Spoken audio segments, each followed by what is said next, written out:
some of DePalma's other stuff, it's like, okay, yes, I too have seen movies, but this was like a good balance of like, yes, I get that, but you're also doing it in your own way. Just like the apartment scene with Sean Connery's character, another really tense sequence, feels very Hitchcock Rear Window, right? Like. Welcome to Idiot Plot, a comedic podcast critiquing, discussing, and analyzing the media industry through reviews, debates, and historical deep dives. Hello, everybody. Welcome to another episode of Idiot Plot. I'm David Yanis. Joining me today, as always, are my co-host Alex Overall. Fuck. and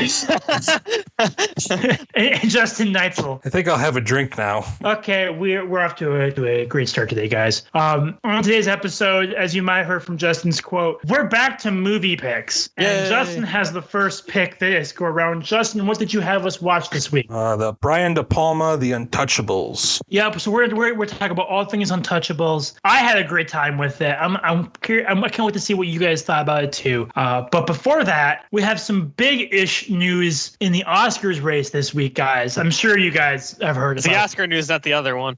But that's what I meant.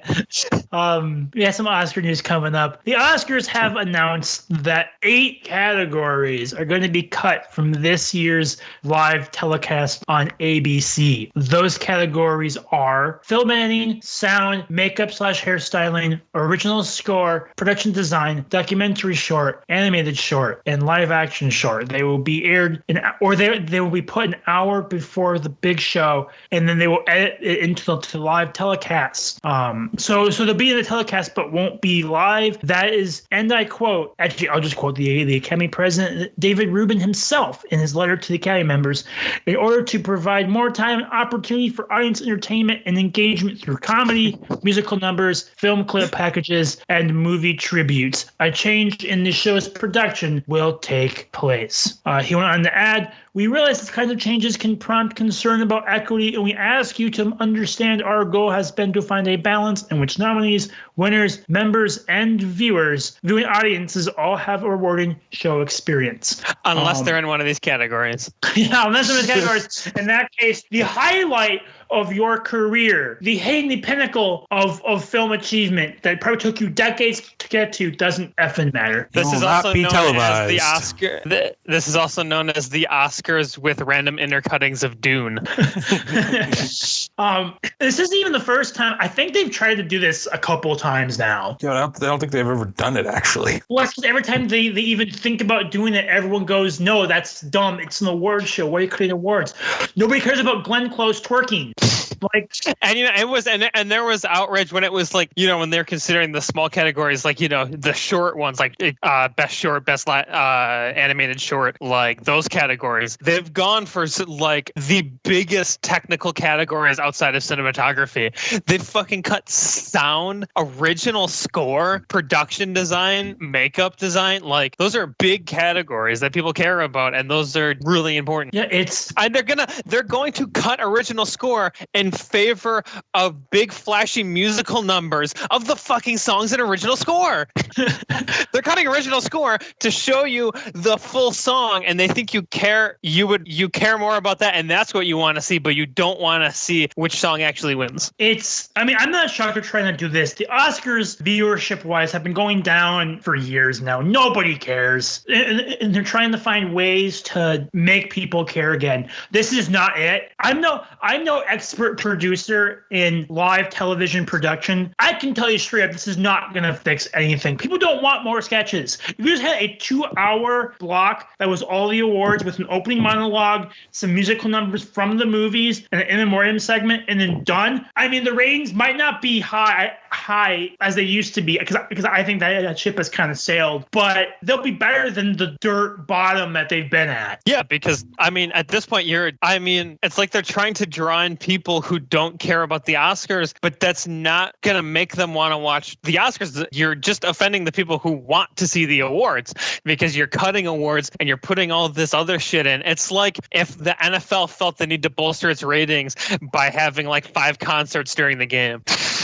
Like, if you're not going to watch football, you're not going to want to watch it just because they throw that in there. And it's the same thing with this. All you're doing is hurting the actual product that people are coming to watch. You're trying to get an audience that you don't have, but you're also pushing away the audience you already have. Right. Not a great business It's going to do strategy. nothing but make things worse. I don't know how this is going to work, because I thought, if you look at like the reviews of past shows, I always thought that the sketches were always the most like derided parts of it. Mm-hmm. When someone talks about, it's always this sketch sucked, this musical number bombed. Well, like it's also I remember it's also the people who win going on their speech for like 5 minutes. It's like, can we cut this? Let's go. Come on, we got more awards. That's why it should take so long. Because they give them like 10 minutes to give a speech. Especially, I think it was last year where like they would give certain big people like 7 minutes, and then someone goes up to win an award, and in 30 seconds the fucking music starts playing. Yeah. And it was for categories like this, right? Like best editing, you get like 30 seconds and then whoop, you're out. Yeah, this is sad. Like this is I don't. And it cheapens the awards to an extent, you know? It's like all of this stuff they've done, like when they tried to introduce popular film, and now they're kind of sneakily doing it again because you could vote on Twitter for your favorite one, you know? And like they're going to talk about that at some point, you know? But like it's just cheapening the whole thing. And now you're saying, you know, these technical awards are more important than these ones. Like, oh, we still care about cinematography. We don't care about you sound and editing. I think there needs to be new blood and people that understand what people actually want to see. I mean, the past broadcasts, last year's, I was saying, because last year's was exceptionally bad with the whole changing order to try and prop up Chadwick Boseman, blowing up in their faces completely. And But they it- changed the he actually venue gave and the best everything. But Oh yeah, that too. They just put it in a fucking subway and cleaned and kicked out all the homeless people. and like It's not great. any year where it should have been like a 2-hour little quick thing, that year should have been it. And it was still long as hell. Yeah, because we actually, it's right, because you and I, Justin, we watched it together in person because we thought it was almost done when we tuned in, because they were already, I think, at actor or cinematography or one of the ones that usually means it's the end. Yeah, then all of a sudden it was like, oh, probably going to be done half hour. Let's just finish watching it. Hour and a half goes by. What the hell is going on? And that's the other strange thing I've noticed about it too, which is probably going to continue. But not only like do they have too many of these forced bits and stuff that nobody wants to see, it's not evenly spread out throughout the show. You get like a solid hour of the show actually going at a good pace, and you're getting through the awards, and it's good to watch, and you think you're near the end, and then it just balloons into like an hour and a half to do 3 awards. Yeah, no, I hate that. It happens. It used to be what happened like 2009, I think, was when that kind of started. Because I remember, that's when I started watching the Oscars. I think the first Oscars I watched on live TV was when Hugh Jackman hosted. Oh yeah, I forgot he hosted. It was, yeah, I can't remember what won that year. I know I That watched. was Slumdog Millionaire. Oh, okay, yeah, I watched the one after that. I watched the one where Hurt Locker beat Avatar, Was and that Martin and Alec Baldwin? I think so. Because that was an all right one. Or is Yeah, or like was back then that it was fine. that was either Alec Baldwin and Steve Martin or James Franco and Anne Hathaway. That one was not all right. I think we That know was- why. That one was really Was it bad. 2009 movie? Or you said Hurt Locker one? That Yeah. was Steve Martin and Alec Baldwin who hosted. Okay, so it was the all right one. Yeah, next year was Franco and Hathaway. That one was bad. That one was really bad. Although, can we talk about for a second about how the Oscars actually had, like, in like 2015, a "We Saw Your Boob" song? You know, that lives rent free in my head, and I can't believe that it doesn't get talked about more. That he literally just in the middle of an awards show talked about all the actresses in attendance whose boobs were shown on screen. Like what was Seth MacFarlane thinking? I don't think that would go as well now. No, God, no. Didn't go well when he first did it. That's Yeah, true. I'm just surprised he didn't get more shit. Yeah, 'cause people were like mad. If that happened now, Family Guy would have been canceled the following week. Following It was day. really uncomfortable to watch that, honestly. I was like, okay. Although, do you know what's really weird though? People seem more uncomfortable when Eminem showed up and did "Lose Yourself" a couple years ago than they did that like in the audience. like Billie Eilish looked appalled, and then this whole halftime show, and that happens, and everyone in every home everywhere got hyped. Hollywood tries to act like they're holier than thou. Well, I mean- some people. I think in that case it was. I think people were just like, "What?" Well, because it was Because he was so supposed to random. do that in like the early 2000s. Yeah, he This is wasn't involved in like entry pristine awards. Oscars. We don't listen to rap. I don't know about that, man. Oh. It's hard out here for a pimp won best song that one year. That's right. That's right. But also, yeah, and I mean, Lose Yourself won, but he was supposed to perform that year and didn't show. And then, like, how many years later? Like, I mean, I obviously liked that they played it, but at the same time, when you think about it, it's really weird because he had nothing to do with that year's Oscars. I'm surprised he even did it. Well, just fused. What was I gonna say? I had a point to make about that. Yeah. I bet they also intentionally don't cut to the audience during some of the other bits because I wonder what everyone's reaction was when Glenn Close was twerking last year. Everyone was on their phones. Okay, yeah, that's probably true.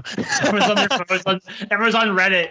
Yeah, and they didn't have many audience shots that they could cut to. It was like, guys, we're cutting to the same people. It was a bizarre, like, it was this weird, like, cinematic stuff because they had like one camera that was like moving throughout the audience. Oh, that's so bad. Mm-hmm. Because they usually had it where like most of the nominees for categories were like put together, but on like the weird times where they weren't, and the camera would like fly across the entire like subway station they were at to find the one dude. Yeah, and they had to bounce like back and forth. It's like, you guys didn't plan this out, like put the nominees at certain tables so you could just go down the row, not go down the row, back up the row, back down. It was Soderbergh. They definitely didn't plan it. Like, it's a live broadcast. I've done those. You should have 3 cameras. Well, this year they're back in. This year the Oscars are back in the Dolby Theater instead of Union Station. Good. Live from In-N-Out Burger. Telecast. Live from the In-N-Out on Hollywood and Highland. Live from the Hollywood sign. Dude, no, don't. They would totally close off that entire section of that street of Hollywood and Highland and make it into a giant award show stage. Don't even joke. They would totally do that. And they hate that. We have more people to kick out. all the families that want to go see Encanto at the El Capitan would have to be forced out. It's like all those people that went to go see the what movie were they watching? What Ava DuVernay did the film A Wrinkle in Time or whatever, and all of a sudden everyone, like, the movie stops and everyone shows up. That's right. They did that with the Oscars. They had like a bunch of celebrities walked over and like surprised that random showing. It's like, thank you for saving us from this crappy movie. Yeah. God, they stopped the projector. Although, to be fair, if I was watching a movie and that happened, I would be kind of mad for a little while, not gonna lie. Yeah, no. It depends if it was good. If it was A Wrinkle in Time, I would be happy because I would much rather see the like actual Hollywood people than continue watching that movie. If it was like, you know, fucking Batman, I would be like, fucking get back to the movie right now. Get off stage. You and I saw a movie at the El Capitan together. I think it was Rogue One. Yep. Imagine if we're watching Rogue One and Jimmy Kimmel just walked on stage halfway through the movie. Yeah, I'd be pretty pissed. Andy Adam or something. Get off the stage. Because that's a good movie. With Meryl Streep. Who was all with him? I remember Gal Gadot and Mark Hamill. I don't remember who else. It was some decent names. I mean, Mark Hamill would be kind of cool. Yeah, but like if they had interrupted La La Land that we watched before that, I would have been fine with that. Because then they come in and like throw food at people and stuff. Yeah, or something like that. I remember it being kind of bizarre. Not as bad as the Ellen selfie. Oh, yeah, that has aged well at all. Oh, that was really bad. Of all the people in it, and that's like, oh, that's not great. He's canceled. A lot of people canceled. Ellen herself canceled. He's in jail. He's in jail. Anyway, this year's Oscars are March 27th on ABC. We are planning a sort of watch party event for the Oscars. We don't really have details on that yet. It will be that night for sure. But there will be a Idiot Plot live stream of the Oscars as of now. But with more information on that to come. So stay tuned.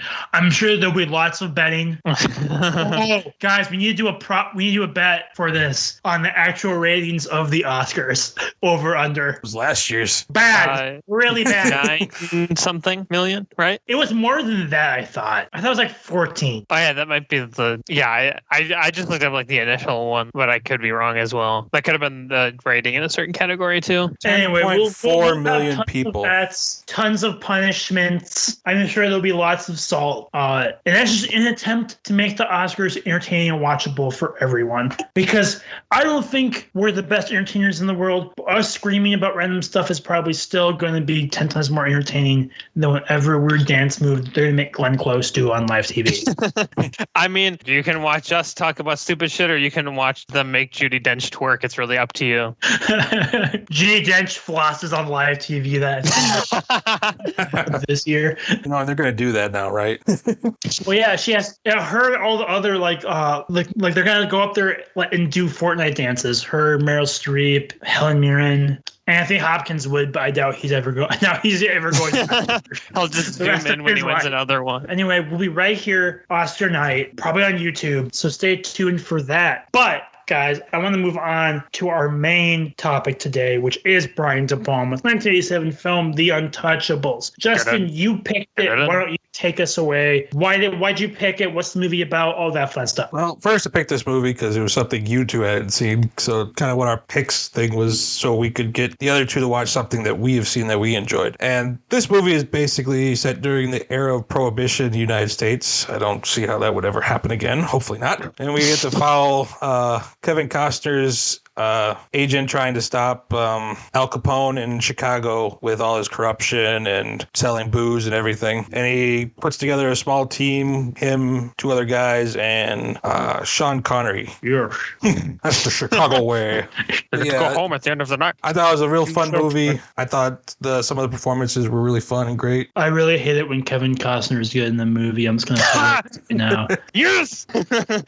I mean, he's one of the weaker performances of the film, but he's not bad. No. I do think, yeah, this is like, some of his other like more famous movies. I mean, Dances with Wolves, like it was his direction, not as much as acting. For this one, I think this might be his best performance. Like it feels very like there's a few layers to it, and he kind of has a couple surprises in terms of like the changes in his character. But I mean, De Palma makes this movie for me anyway. I agree with that. And it's so tense. I mean, Sean Connery is great. The performances are great and all, but it's the tension and the interesting ways he films some of the big sequences. Not that it would have been bad without him, because I think the first big action scene that at the bridge is kind of filmed a bit more like how you kind of expect a movie like this in the late 80s to be filmed, and like it's fine. But the two late action scenes, the last two, are fantastic. They're wild. And it's De Palma going like all De Palma, all paranoid, the tension, like the Hitchcock style almost. Like it's really great.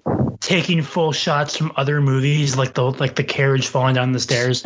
And I was worried he was just gonna straight rip that whole sequence, but he really didn't. He kind of did his own thing with it, but it was a very clear reference. But that's kind of like some of De Palma's other stuff. It's like, okay, yes, I too have seen movies, but this was like a good balance of like, yes, I get that, but you're also doing it in your own way. Just like the apartment scene with Sean Connery's character, another really tense sequence, feels very Hitchcock Rear Window, right? Like the way it's like an actual set and like it goes in from the outside and you kind of see it that way. But he does it in a way that's unique and has his own kind of paranoia tension to it, which contributes to the whole, how far are you willing to go kind of theme of the movie. Question for you, Justin. Are you there, Justin? Yeah, I'm listening. Okay, yeah. You came in kind of weird on my end. So how did you watch this movie the first time?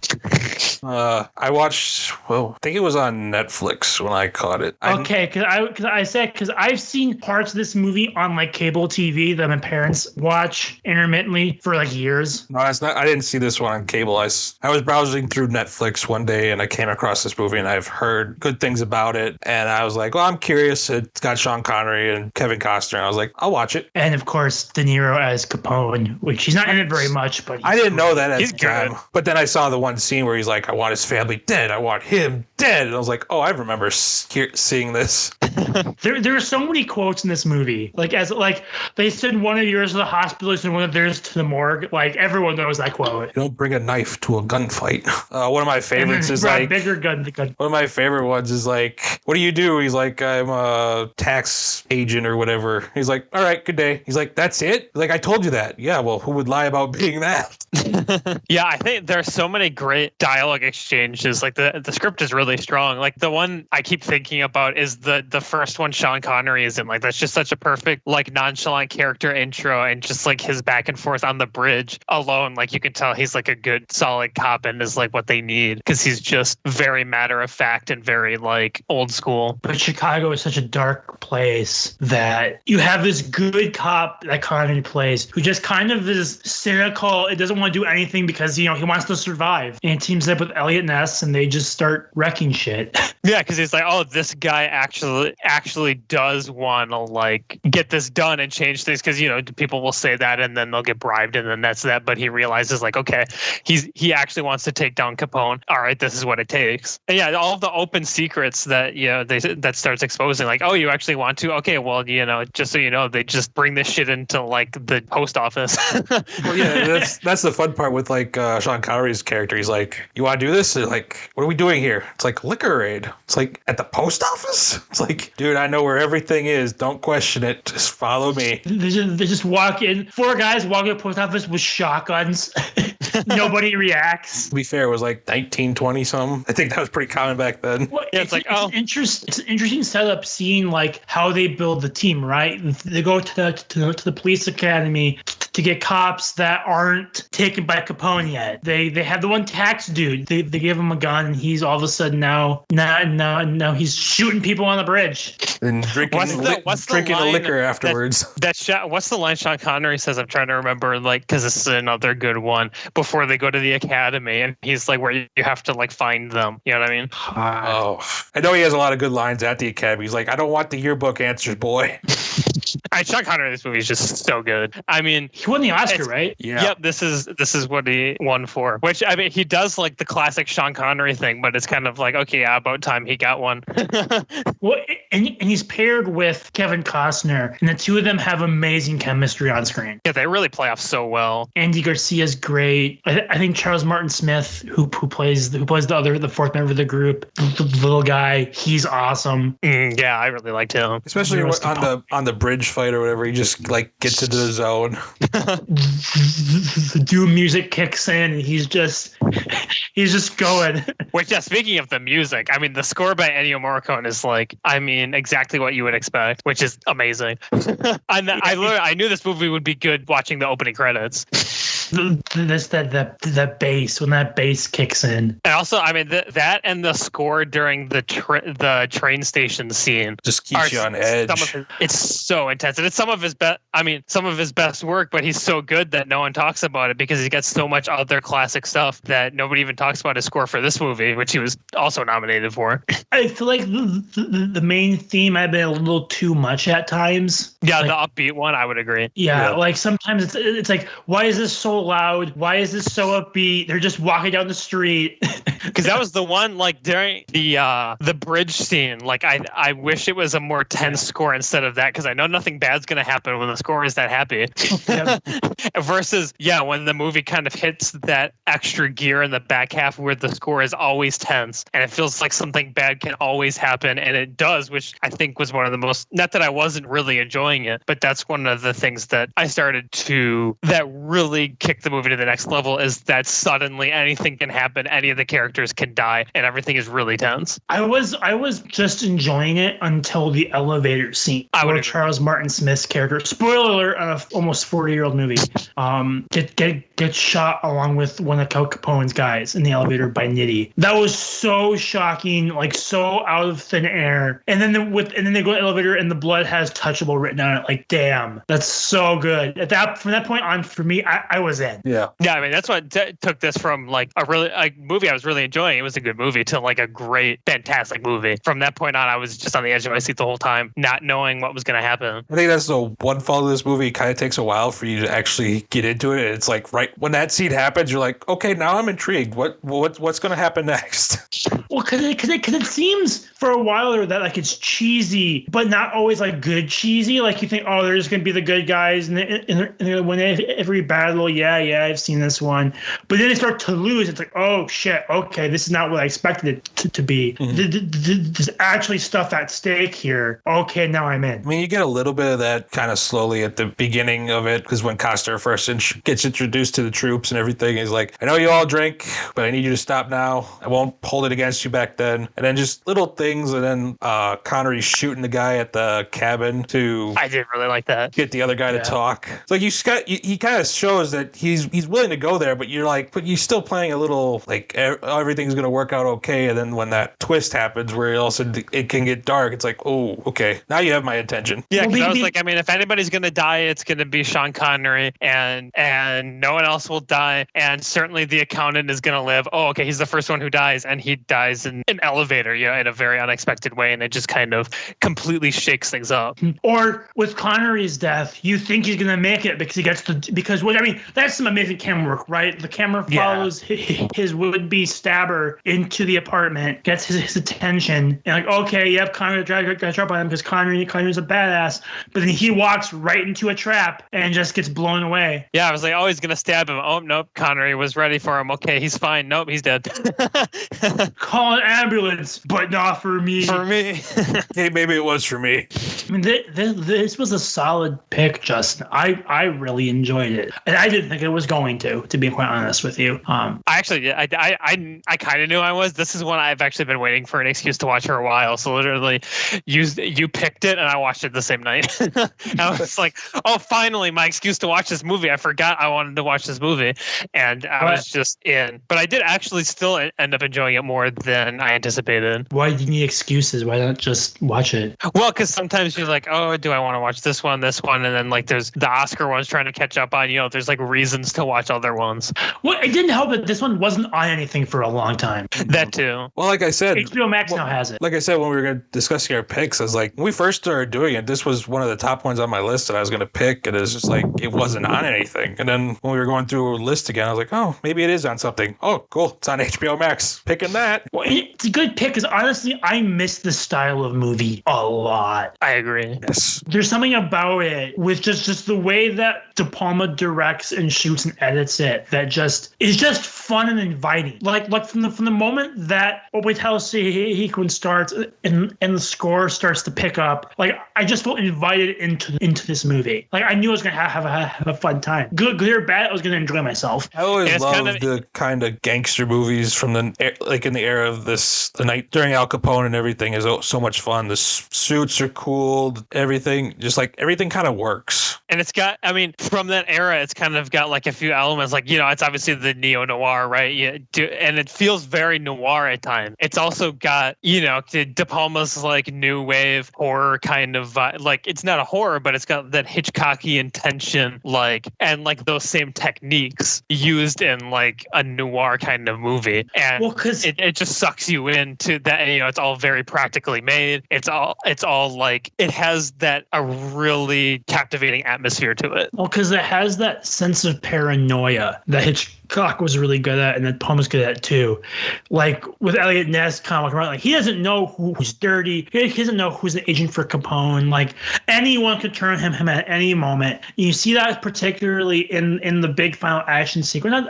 Maybe not the final one, but the one with the baby on the stairs, where he's helping this woman bring the baby up, and just as soon as anyone walks by him, he like freezes and he looks at them, and he's just waiting. He's just waiting for someone to try and kill him at any moment. And I mean, the number of like red herrings in that scene is insane. It's so intense, and it kind of, it breaks the rules a little bit. It's not the first person, but it's not the second or the third or the fourth. It's like you keep waiting. There's so many people who come and go that aren't the people that's coming, and then just at the worst moment, there they come. Well, and just the cinematography of that scene alone is just all over the place. Just with him looking over the side of the thing and the weird camera angles, trying to catch everybody. I don't think I've seen many movies use POV better than this movie. It's one of the best examples of it, that's for sure. And at multiple points, because we talked about the apartment scene, that's full POV tracking. You've got all the POV shots in the train station. It uses it a lot and uses it perfectly. Or in the elevator when when Sean Connery comes in and he's panning, and then he sees his dead friend, and then he sees the blood on the wall. And this movie also mastered the 80s technique of off-camera violence violence being just as on-camera violence. Yeah. I know, like the exact moment of when to cut away to give that sense of dread. That's the thing about your mind is like when good directors know when to cut away from the violence, because it's like your mind comes up with stuff that is so much worse than what would probably be shown. Yeah, because your mind just envisions the worst thing possible, really, but it has to lead you and guide you to that point. And sometimes you need to see some of it to know that the movie would go there if it did show you, but it's not going to show you. A good example of that is when Al Capone hits the dude with the baseball bat, and you see the first whack, but the subsequent 30 whacks, you just have the shots of the other people's faces watching it happen. The blood spurting around them. Mm-hmm, yeah, you just get that splatter effect. The freaking full Gallagher hitting the watermelon. Great. That's not. I was going to say that'd be a great introduction, but his introduction is him getting shaved. Yeah, and how I think you can't do an Al Capone intro better than that, because it shows both like his public persona that he put on that made him very popular, but also when he gets cut shaving, you get a little hint, because obviously he's not just going to kill this guy in front of everybody and probably won't kill him anyway, but just how afraid that guy is and how he looks at him. And he's like, oh, it's fine. And he's like, oh my God, I thought I was going to die. Yep. It's like, you're going to die later, buddy. Mistakes happen. But even that, that was a fun shot where just like the camera just slowly cranes down to them. Well, and I think a lot of ways that actually like humanizes Capone in the way that it seemed to me that like if you hurt him like that, right, he didn't care, all mistakes happen. But if you affected like his business or his livelihood, then you're going to be underground. Yeah, and very public. Because he's got everybody in his pocket, so he's not afraid of anything. Cops, judges, juries. Yeah, when they swap the jury, and then you get the end to Chicago 7, but good. Just to get that perfect scene, right? Like, what'd you tell him? Told him his name was in the ledger, but his name wasn't in the ledger. That was so good too. And again, that's another thing. They don't show you what he tells him, but he tells you after. But there's just something about that effect that just adds a little bit of the mystery to it, and then you get a little extra tension out of wondering, okay, what's going to happen? What did he say? Because it really just that's why DePalma was perfect for it. He just squeezes like every ounce of tension out of the script. Yeah, and David Mamet's script is really freaking good too. It's got it's the dialogue. It has just this fun energy to it, right? Just from the beginning, just gets right into the action. All the characters are great. Well, because it's also based on real life. It's also just funny, just like, this movie doesn't end in a big gun shootout. It ends in a trial over tax evasion. Well, because that's what happened, right? And that's the genius of it too. Is like the whole time Elliot Ness is like, we're gonna get him for murder. We're doing all this stuff, trying to get like the big alcohol drops, and this dude is basically figuring out how they can get him, through tax evasion. And then eventually they all realize, oh God, this is how we can get him behind bars. Yeah, and they're like, oh, this is really like the only way we're ever going to get him, and it's actually going to work. Although, one of the biggest points I've seen with this movie is just the historical inaccuracies. But I also feel like this movie is not trying to necessarily be historically accurate. It's trying to be fun. Yeah. Yeah. I mean, it makes no like claims to it really, because like Elliot Ness is a real person. Al Capone was a real person. Like most of the other characters are made up. So like it's not really pretending like, oh, this was a real person, but we just completely changed, And it's not like Elliot this. Ness is, go ahead. I was gonna say it's not like the movie starts out. These are based on true incidences or whatever. Yeah, it just starts. It's like, here we go. Well, because like Elliot Ness actually ended up having very little to do with the final prosecution of Al Capone. And he didn't kill Frank Nitti. Frank Nitti was a real person and survived long after this event took place. He took over for Capone. So you're telling me he didn't? So you're telling me he didn't end up in the car? No, he didn't actually throw him off a fucking roof. That was pretty great, though.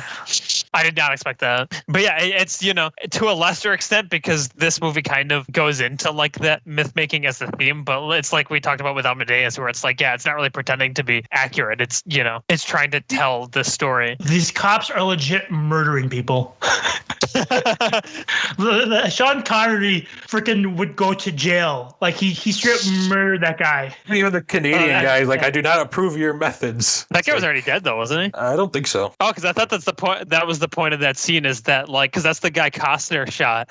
And then maybe like, it was. Yeah. That's why he doesn't bring him in, is because he was already dead, but he props him against the window so they can't see that it's a dead body. Oh, okay. Yeah, you're probably right. I thought he straight murdered a guy. Yeah, and that's like the whole game of it, is like he picks up this dead body and he's like, quote, asking him questions and then showing what would happen to this guy. Well, and you get also you get the sense with this story too that it's really just about these people that have to kind of lose themselves a little bit in order to bring down Al Capone and save the city. Mm-hmm. Well, he even says They have after to he break shoots him, rules. after he says he doesn't like his methods, he's like, well, you're not from Chicago. Yeah, they gotta do it Chicago style with guns blasting and mustard on hot dogs. I also don't understand why Brian DePalma is so like divisive among film fans. Like people either love him or they hate him. I don't really understand why. Like he is perfect for this movie. We talked about earlier. It's probably like close to a year ago now. We talked about Phantom of the Paradise and his direction there. I mean, he's still young and he's not like as good as he is with Untouchables, obviously. But there's like a spark to it. I know people don't like that he seems like derisive. He seems to take a lot from other movies and other filmmakers, sometimes arguably too much. But it's not like he's incompetent. I mean, he does tension better than a lot of people I've seen. He knows how to make tension fun as well. I mean, I get it. He takes stuff from other people, but he also changes it up, and it's not like shot for shot. And there's plenty of film directors that take from a lot of different directors. So I'm like, I think he's a little more obvious with it, but. And I think it really depends for me on the movie of his. Like I saw Blowout, and that one, he's just like straight. There are a few things like he just straight kind of rips, and I'm like, okay.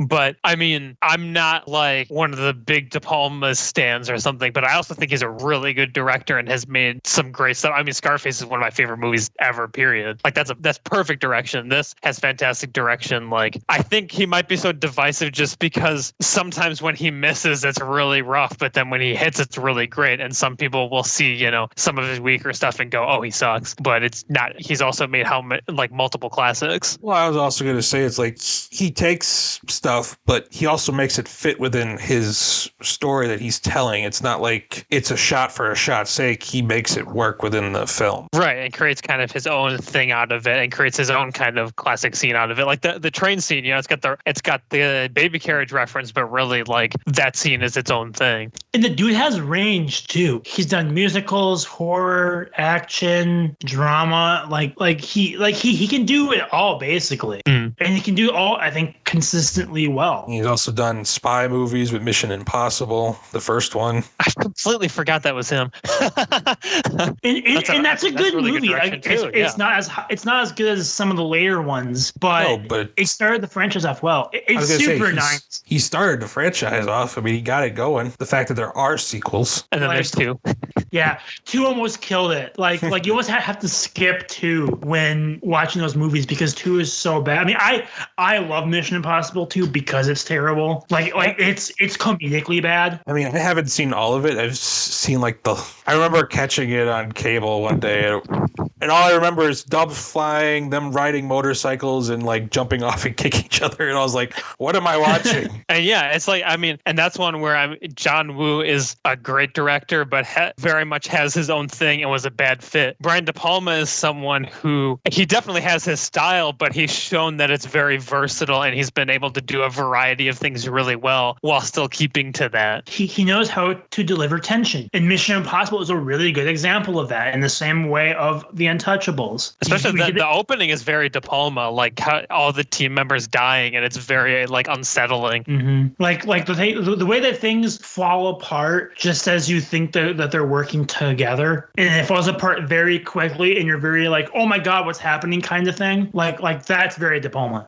And then of course the scene where Tom Cruise is hanging from the ceiling. Oh yeah, and he can't even like sweat. That's super DePalma. I mean, it's been parodied in all the Mission Impossible movies since then, to some degree. Yeah, really. There are a number of kind of staples from that one, like that scene, that keep getting referenced or used, and they all need now. It's kind of this giant practical stunt. There has to be one really impressive one. There also has to be one that's something like that, where it's just super tense, and the smallest mistake will mean failure, and it's kind of more of a quiet scene, and that's started with that one. Yeah, like DePalma probably wasn't a good guy for sequels to that movie, but if you want to start off a series, he's a good person to get, because he's consistent. He knows what he's doing. He knows how to deliver tension. I don't think he could probably ever be in the list of all-time greats, because he has plenty of stinkers as well. Snake Eyes, Mission to Mars.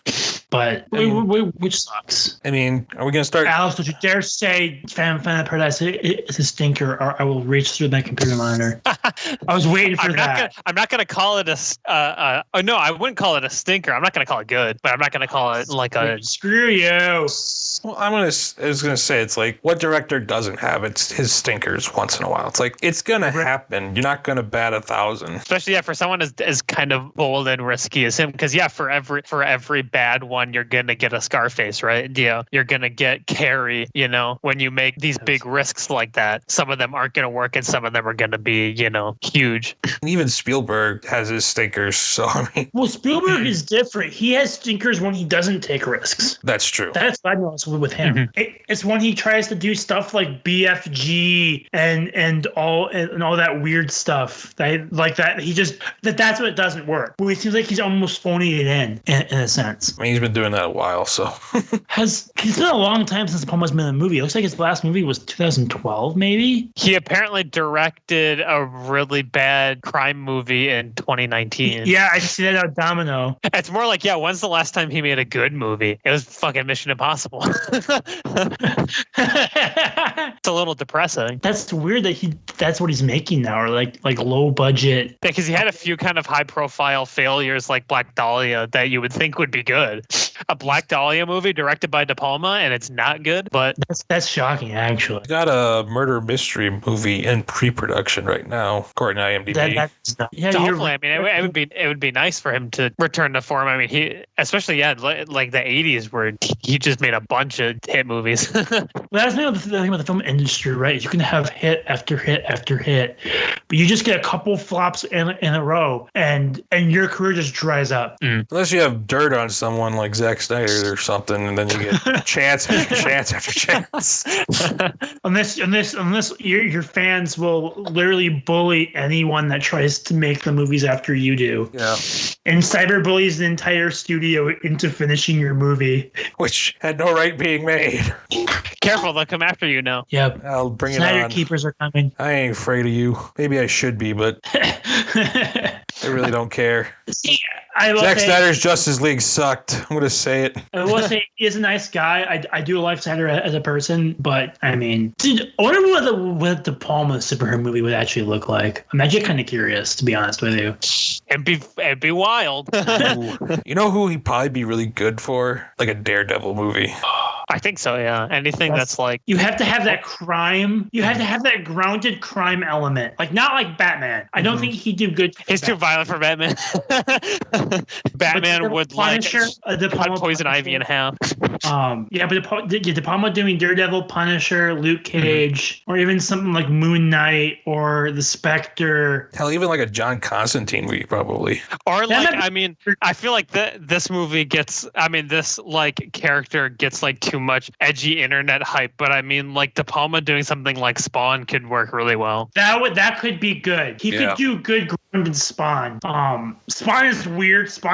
I've read some Spawn and I've watched some of the old animated show. Spawn gets really weird really quickly, like 90s weird with all like the leather and chains and extreme kind of shit. So I feel like, and I feel like So that's DePalma perfect can kind for of him. do that a little bit. Yeah.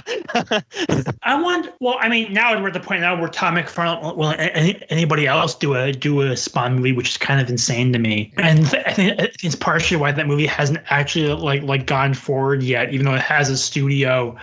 And I forgot. Yeah, they were. I thought they were pretty far along, and like there hasn't been word in like years.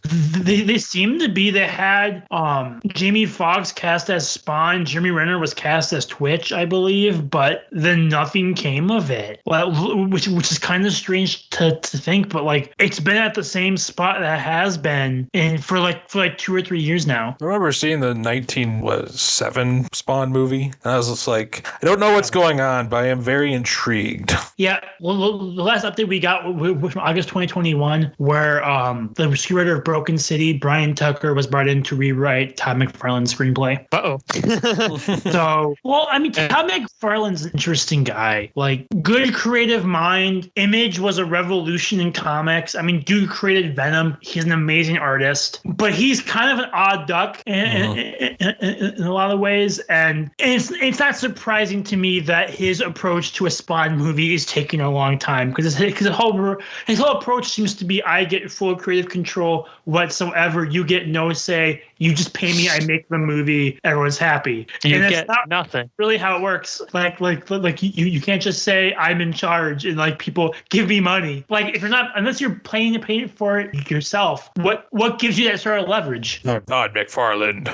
Why? And at least he's paired with Blumhouse, who, if anyone's going to be willing to actually give him that level of power, it's Blumhouse. No one else would. Is that who Spawn is with, or Spawn's at Blumhouse. okay? I mean, At least like, it was. like that's a pretty good match. So that's why I was like, Yeah. Or is it Blumhouse? I don't know. I think it's Blumhouse? Question mark. Also, whatever one that does the DePalma- horror movies. DePalma also would have probably flourished in this age of indie horror too. Yeah. Oh yeah, he could make like he would get a lot of chances to do all of the weird shit. I mean, like Carrie, Carrie was a big hit then. It would be a big hit now, and he would probably get to make a lot more ones like that. I have 10 sequels by now. Well, it's interesting when you think about a lot of the big directors. A lot of them got their start in horror. We don't think about that, but you look at DePalma, Ridley Scott. A lot of them, like their careers either flourished or died in horror. And even Spielberg, Jaws. I mean, is big budget, but it's a horror. Yeah, James Gunn started in horror. Yeah, it's where a lot of the big ones come from. Or if you look at in the case of John Carpenter with The Thing, like he made one movie that didn't do that great, and it sunk his career for years. I mean, he still made movies, but like if The Thing was regarded back when it came out as it is now, dude would be up there with Ridley Scott. Yeah, for sure. And it shows that sometimes one that doesn't do well can tank you so far, because I mean he had just come off of doing Halloween, which like helped launch an entire successful genre and a whole franchise. Well, the thing with horror I believe The Thing was his first big studio movie where he got like the full studio funding. And when that doesn't work on your first go, it's hard to take control and get stuff going after that. I mean, it's amazing that Spielberg's even going, considering how much problems he had with Jaws. But it made money, and really at the end of the day, if it makes money, I mean, Jaws is a whole other animal, because that basically created where we are now with movie marketing stuff of like the big day one worldwide release of the tie-ins on everything. Like it started with Jaws, which is weird to think that Jaws is where it all began, but it really is. Yeah, it started the whole summer blockbuster. It's actually a good movie, not just a summer blockbuster. Yeah. But it's interesting to think back then, like movies didn't open everywhere at the same time, like up until Jaws. It would open in New York and LA, and then slowly branch out over the course of months. Yeah. And even and the next year too, the whole pattern of how movies come out in terms of awards too, because the year after that was Deer Hunter, and that started the releasing in December, waiting a couple months and doing wide release at the start of the next year. So before that in Jaws, everything looked completely different. Yeah, I mean, like my parents were alive for that. Like the whole film industry changed with that. And a lot of the directors that were kind of in both periods, some flourish and some some fell. Mhm. I mean, you mentioned Deer Hunter, Michael Cimino or Camino, however you pronounce it, his name. I mean, he made Deer Hunter, got big, made Heaven's Gate, and then Was never seen again. yeah, and then disappeared. It only takes one flop. At least in some cases, it only takes one flop. I mean, we're seeing with Heaven's Gate, and even going back to Kevin Costner, stuff like Waterworld, a lot of those big flops get reevaluated years later, and everyone's You mentioned The Thing too. That's now regarded as one of the best horror movies ever, and at the time it was a flop. So that's you get that period of reevaluation. Yeah, so some would say something about Waterworld positively in the last month or so. I mean, I don't think Waterworld. Like I've seen Waterworld. I don't think it's a masterpiece by any means, but it's not a bad movie. Honestly, it's quality-wise at the same level as most MCU movies, at least a lot of like the lower tier ones. Because it has the same exact issues. It has really good special effects, really good action sequences, but a garbage script that Kevin Costner butchered. I mean, Kevin Costner is the reason why that movie is not very good. It's because he basically seized full creative control halfway through production, and most of his decisions were bad. You hire anybody else to be in that movie and produce it, and it's probably not going to be as bad or as was.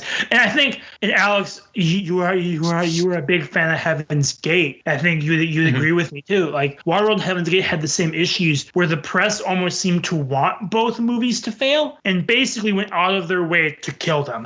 Yeah. I mean, yeah, that was the case with Heaven's Gate. They legitimately tried to hail it as the worst movie ever because of Michael Cimino, because he had already kind of had this negative reputation because of the production of that movie, and they were kind of just ready to dump on it. Well, and do you know what they called Waterworld? Kevin's also the Gate. worst movie ever. Oh, Kevin's Gate.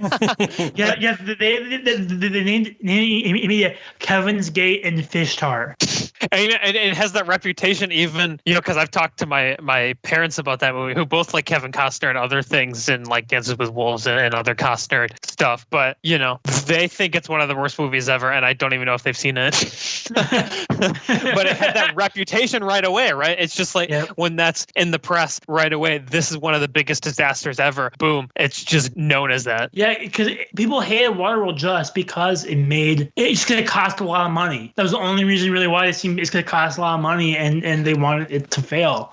It was a flop. Did not want filmmaking to transition to what Waterworld was trying to do, but now the film critics only want Waterworld type movies, and Waterworld even did stuff all practical, which you don't really see today anyway. Even though I think at the time Waterworld was like the highest costing movie of all time, and now it's the cost of your average blockbuster.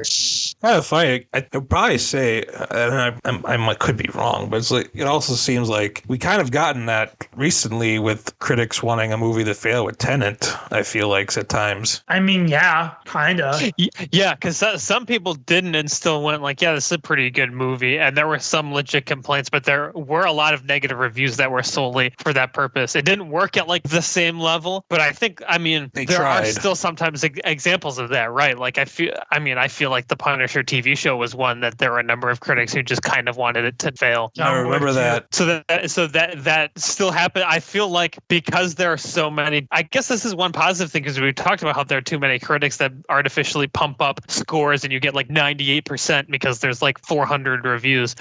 But one positive, I guess, is that the top critics don't have that same power to just, well, I don't like Michael Cimino, so I'm going to tank this movie. No one individually has the power to, to tank a movie anymore. Yeah, well, that's because film critics, like, people don't listen to them as much as they used to. It used to be, if you wanted to know if a movie was good, you either had to know someone who had seen it or you had to look up a review. And so it carried a lot more weight. But now literally anyone can be a film critic. Hell, we're film critics right now. Yeah. So yeah, you can just look up your favorite one that you normally agree with and go like, oh, okay, I'll go see this. It's not like, the New York Times gets this amazing, terrible quote about Heaven's Gate that everybody tries to one up, and then suddenly no one's gonna go see it. I don't know, man. You still see some reviews try and be snappy insults. And so, sometimes it is. I mean, that happened with cats. That was pretty fun. The worst thing to happen to cats since dogs. I kind of want to talk about Kevin Costner for a second. Oh, we are going to go here. Okay. Well, I mean, we have the time. We're on the subject. Who knows if we're ever going to have another Costner movie again? We'll make sure it happens. Don't you freaking dare. Don't fucking tempt me. Don't tempt us with a good time. Well, I say Kevin Costner is like the ultimate mom actor. I don't know what it is. Don't leave the grandpas out of it too. Well, they were different. But it is the mom. There really is the mom. Grandpas love him for like the historical stuff, like the westerns, like Yellowstone. Now, holy shit, that show is huge. Like everyone that watched Longmire migrated over to Yellowstone. Guess whose mom keeps talking to him about Yellowstone in 1883. See, my parents don't watch Yellowstone. My grandpa does, but guess what movie my mom had to put on every damn time it was on TV? Robin Hood. Oh, like all of the time. Freaking BBC America played that goddamn movie every weekend, and I had to watch this part of it every time it was on. Wait, you don't like and him losing? It's not that good of a movie. It's really not. You don't like him losing his accent halfway through the movie? It just gives up. No, I mean the freaking Mel Brooks Robin Hood Men in Tights is a better movie than Robin Hood Prince of Thieves. Yeah, that's one that just made a bunch of money and became like, somewhat popular, even though, I don't know anybody who really loves it. I will say Alan Rickman does say Robin Hood Prince of Thieves at times. He's tried his best to save it. Well, the problem is Kevin Costner, he's not a terrible actor, but he's also a pretty plain one. He doesn't really have a ton of range. And I think the bigger issue with his movies, especially when you get stuff like Waterworld, is he wants to direct even when he's not the director. He wants that full creative control most of the time. And that, especially when around the Robin Hood,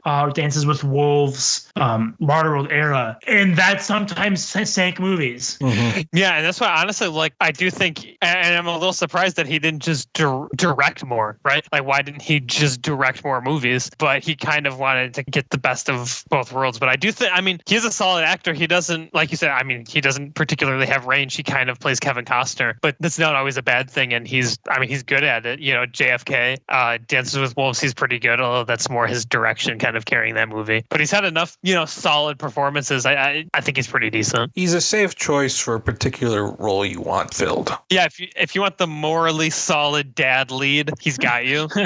Or if you're making any sort of sports movie, he's the coach. Yeah. Oh, he's absolutely the coach. Or it's a Western. Or the general manager or whatever. Or it's a Western and you need a firm moral center or firm lead who looks cool in a cowboy hat. But yeah, I think, and I think Untouchables and Dances with Wolves are kind of the two where he shows a little more complexity in it, where there's other aspects to the character and they're kind of struggling. But ultimately, it does still feel very Costner. I have to give a shout out to Man of Steel for Kevin Costner giving us one of the most unintentionally funny character deaths I've ever seen in the movie. Holds out hand. Which is Kevin Costner being consumed by a tornado for no real reason. To try and save a dog from the car. See, guys, we need him to die, but, what can we have him do?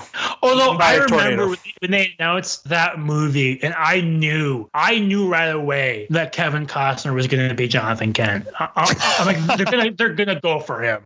They literally never use him, but theoretically, he is a good fit for that character. Yeah, he has that Midwestern dad vibe, that Midwestern farmer dad vibe, because he's played that every fucking movie. Field of Dreams, wasn't that him? Yep. Yeah, like I said, he's just the postman. He's a safe choice for an ordinary dad role. Oh, that's right. He has a band because he came to the Minnesota State Fair last year. I saw him at a Subway once. Wait, really? Yeah. No, this is when I was in elementary, and we went on like a huge family trip to like the Dakotas and Wyoming and shit. And this was like in the early 2000s. So, and like I literally like just seen Dances with Wolves for the first time. And yeah, we were at a Subway, and like he was just there in sunglasses getting a sandwich. I didn't really say anything. I didn't say anything because I was like, oh. And then like my parents were also like, yeah, that was definitely him. But like nobody really paid any attention because it's it's the Dakotas and Wyoming. Everybody just goes about what they do. Yeah, honestly, Kevin Costner in sunglasses probably looks like 50% at least of all men in South Dakota in sunglasses or Wyoming. The problem is he's not old enough. You could tell it was him because at this point he wasn't like 80 years old. So it's like, okay, he's probably not a local. I mean, it is interesting to see because his career, in my opinion, like it's kind of collapsed. I would say that was true if not for Yellowstone and stuff now. But he's still having went a to comeback. TV. He's still like went to TV because the movie stopped. I mean, he's successful on TV, but he went because his movies were failing left and right. I mean, you make Criminal where he's like the lead action star. Like, what do you expect to happen? Yeah, like 3 Days to Kill. And it's also, there he can also get the creative power he wants, creative insight into it. He can be an executive producer and act in it, and TV that works fine. Like I watched Hatfields and McCoys, which is one of the most okay TV series I've ever actually watched. Like it's so okay. And the fact that Kevin Costner has to play the good guy of it, even though his character in real life was not a good guy. His name was Devil Anse Hatfield. There's a reason why his name was Devil Anse Hatfield. Well, see, another stipulation. He's always got to be the good guy too. Yeah. Has he ever played a villain? Yes, actually. Has he? Yeah. Well, he was the lead character of the film, but he was a serial killer. But William Hurt was like the bad guy in Mr. Brooks, though. Right. Yeah. So he's not really like a good guy in that, but there is a bad guy in Mr. Brooks. But yeah, he is a serial killer in that movie, so he's not a good guy. That's about as close as I know. Okay, guys. Final thoughts and scores on The Untouchables. Justin, I'll start with you because it's your pick. Final thoughts and then your score. I really enjoy the movie. The tension's done well.